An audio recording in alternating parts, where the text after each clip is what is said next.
By shooting on a busy road lands one guy in the hospital. They're still trying to find out who did the shooting. News Channel 5's Cuthbert Langley has been working this one throughout the morning. He's live for us at TriStar Skyline Medical Center. Cuthbert, good morning. Any updates on the investigation?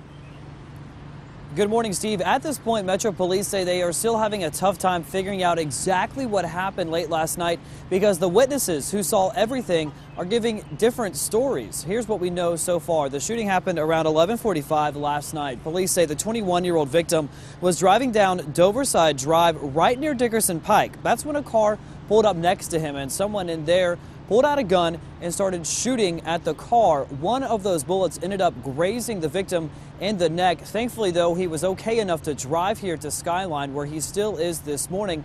Police say he has non-life-threatening injuries, but like I said, there were 3 witnesses who saw what happened, the passengers inside of the victim's car. But because they're giving different stories, police have yet to be able to figure out if this was a targeted shooting or just a random drive-by shooting. So police are also needing your help this morning to try to track down who could be responsible. They say they saw 2 men leaving the scene in a maroon GMC pickup truck. So if you know anything about where those 2 men could be this morning, give police a call. As always, that number is 74-CRIME. The victim, as I said, is still here at the hospital, but is expected to be okay. Reporting live this morning at TriStar Skyline Medical Center, I'm Cuthbert Langley, News Channel 5 HD. Cuthbert, thank you. New details this morning about that small plane that crashed near a Sumner County neighborhood. It could have been so much worse. The Cessna 172 went down near Overlook Court around 9 last night. It was trying to land at the Portland Municipal Airport not far away. The pilot was the only person on board. He went to Skyline with only minor injuries. He'll be all right. Witnesses told us they knew something was wrong as that plane started to come in. I thought he was fixing to land, but when he got to the end of the hangars, he was still awful high. I thought he took back off. I didn't keep watching him, and the next thing I know, I heard sirens. So far, the pilot's name has not been given to us. The cause of that crash remains under investigation. The man accused of shooting his ex-girlfriend will be facing a judge today. There's Michael Stitt's picture. He'll be arraigned in Madison County. That's about halfway between here and Memphis, where Jackson is located. He's looking at several charges, including attempted murder. Police in Jackson say the 42-year-old broke into Mary Greer's home and shot her early yesterday morning. She is in critical condition. The man accused of shooting an 11-year-old boy in the head will be in court this morning. Chumar Medeiros is charged with attempted criminal homicide. Police say he fired several rounds into a duplex on Fern Avenue a couple of weeks back. One of the bullets hit 11-year-old Keon Malone in the head. He remains in the hospital. New this morning, a woman requesting money for her church, and instead of receiving money, well, things turned violent.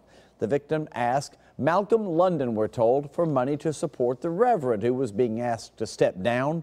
Police say London became angry, threw a beer bottle at the woman, and walked out. When he was told he could not come back inside, he punched the woman in the face and started strangling her. He's charged with aggravated assault this morning. One person is now behind bars, charged in a drive-by shooting up in Clarksville.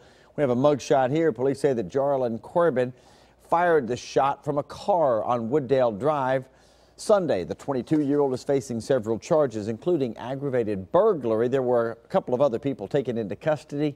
Not clear what they're going to be charged with, though. A $2,000 reward is being offered if you can help find this guy. He apparently robbed a loan shop. Clarksville PD say the guy claimed to have a gun when he demanded the employees at the First Cash on Fort Campbell to hand over the money last Friday. If you recognize him, and we know there's a bandana on and sunglasses, so it might be hard to tell who this guy is. But if you can, call Crime Stoppers. The phone number there in Clarksville, 931-645-TIPS. Could be some money in it for you. The controversial Guns in Parks bill is changing yet again. Hard to keep up with this thing. The House voted to remove an amendment that would have allowed guns at the state capitol. So now you can't have guns at the Capitol. The measure would still strip local governments of the power to ban all firearms in parks, playgrounds, and ball fields. So the guns can go there. The measure now goes back to the state Senate, where a conference committee will likely hammer out those differences. However, not so fast. One of the stipulations in the Guns in Parks bill is that firearms would not be allowed in the parks when there are school events taking place. Williamson County Director of Schools, Dr. Mike Looney, wants to put signs up reminding people that weapons are not allowed in the parks during school activities. The rest of the time they can be, but not during school activities. But the school board rejected the $7,500 request. Parents call it a lose-lose. It's not fair to the law-abiding citizens who have permits because they would be committing a felony and not knowing it. And it's not fair to the parents who want to make sure that guns aren't going to be present where their children are playing, because you can't guarantee that either. The board will be taking up this measure again later this week. Big crowd will be gathering at the Music City Center this weekend. Speaking of weapons, 70,000 people expected here for the National Rifle Association's annual meeting. The NRA actually booked the Music City Center for the event before it was even finished. Several potential Republican presidential hopefuls will be attending. Also attending, some big-name celebrities, Donald Trump and Ted Nugent. The convention starts on Friday, runs through Sunday, and even though the guests don't arrive until later in the week, there will be some road closures for that big convention starting today. 5th Avenue South between Korean Veterans Boulevard, which is the road right behind the building there, the Music City Center, the south side of the center, and Demonbreun, that'll be closed through Sunday. Broadway between 5th and 4th will close starting Thursday morning, and then on Friday that expands to 3rd Avenue. 4th Avenue between Commerce and Demonbreun will also be blocked on Friday. Of course, Dave Nichols will outline all of those detours later in the week as well for you. We'll keep you posted on that. The NRA convention has booked hotels within a 50-mile radius of Nashville absolutely to capacity. Tour leaders say bringing big events like this proves the city needs to keep on building hotels.